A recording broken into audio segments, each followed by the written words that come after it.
The 2010s was probably one of the weirdest decades in music history. If you've seen my past videos, I've gone into detail about how the 2000s shifted our music culture and eliminated the popularity of R&B music and especially Black women artists as a whole, and this was due to how the internet changed the way people receive their music. And starting in the late 2000s into the 2010s, streaming became a big game changer. In fact, the entertainment industry as a whole was suffering towards about 2008, and this was also due to the economy being at its worst. But three women who were able to beat the odds were Beyonce, Rihanna, and Nicki Minaj. In fact, they were the only Black mainstream artists to really become household names and become very popular globally throughout the 2010s. Beyonce and Rihanna both had careers in the 2000s. Beyonce started her solo career in around 2003, and Rihanna came out with her first hit in 2005. Nicki Minaj became mainstream as a member of Young Money, and she was first introduced in 2009 on the hit hip-hop song Bedrock, which was a Young Money collab.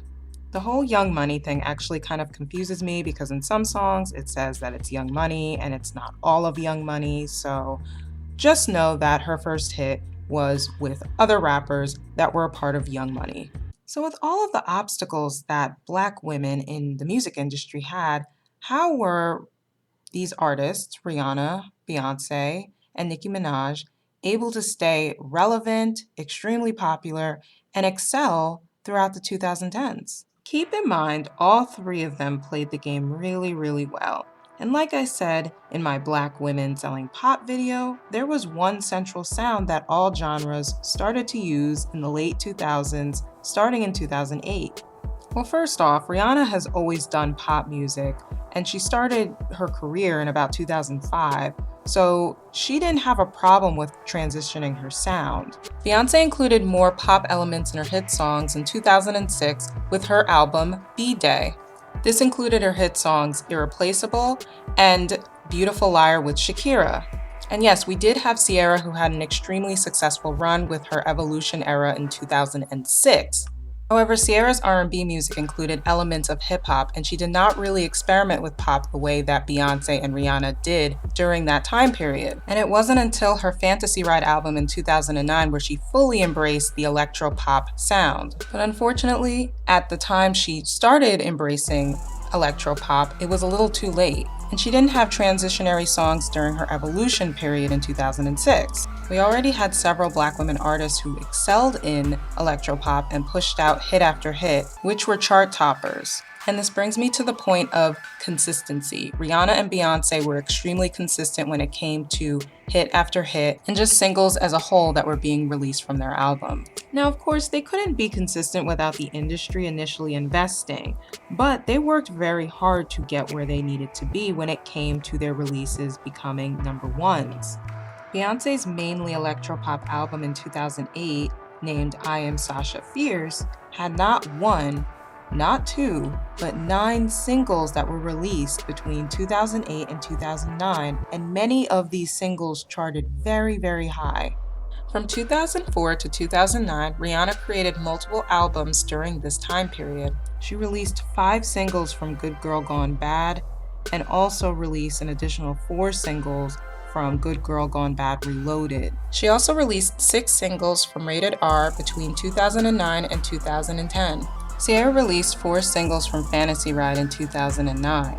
However, out of the 4 singles that were released, only one of those singles made it to the Billboard charts. Carrie Hilson released 8 singles from In a Perfect World in 2008.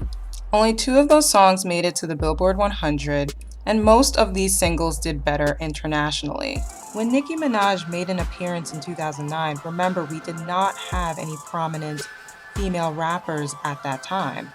However, Nicki offered something extremely different that we have not seen in the late 2000s. We hadn't seen anything like this from Remy Ma and Lil Mama, and that was the fact that she was basically a pop artist as well as a rap artist. And it wasn't just that she did pop on top of her rapping. We had a woman rapper who did silly alter ego voices and rapped and sang on electropop beats. She sang like an electropop artist in the 2010s and late 2000s. That was extremely unique. But there's something else that really made these three artists stand out from other Black artists that came out during this time period.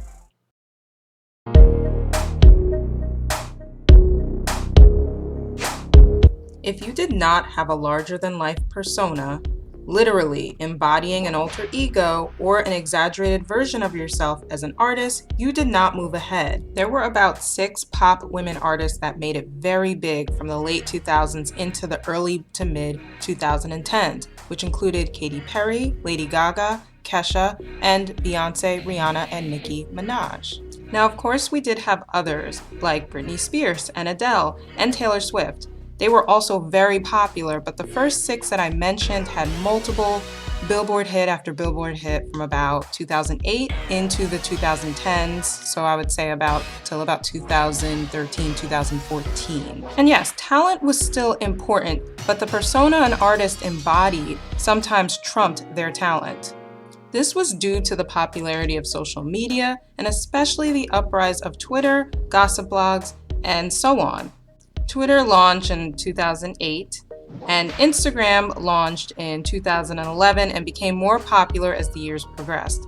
So having a strong and interesting personality was really important, and not every artist was able to do that. If I told you or someone else to act like they were Beyonce, you would have something to pull from, because everyone has in their mind how Beyonce pretty much is. Performance-wise, music-wise, all of that. Same with Nicki Minaj. Like I said, she did those voices. She has a very strong persona. A lot of people would dress up as Nicki Minaj for Halloween, or at least they did back when she was extremely popular and extremely fresh and new. Same with Rihanna. She has a very distinct singing voice, so a lot of people would impersonate her. Very distinct style of singing, very distinct aesthetics. That was another thing, the aesthetics of each of these artists were very specific. And this is no shade to some of the other artists, I love them, but if I did tell you, let's say in 2009, 2010, to impersonate Ciara,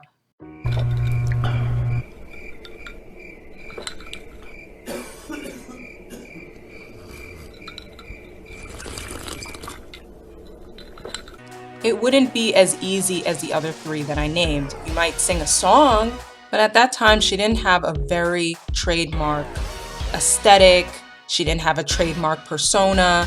It wouldn't be as obvious, and that's what we were seeing in the late 2000s to the early 2010s. We were seeing these obvious, larger-than-life personas.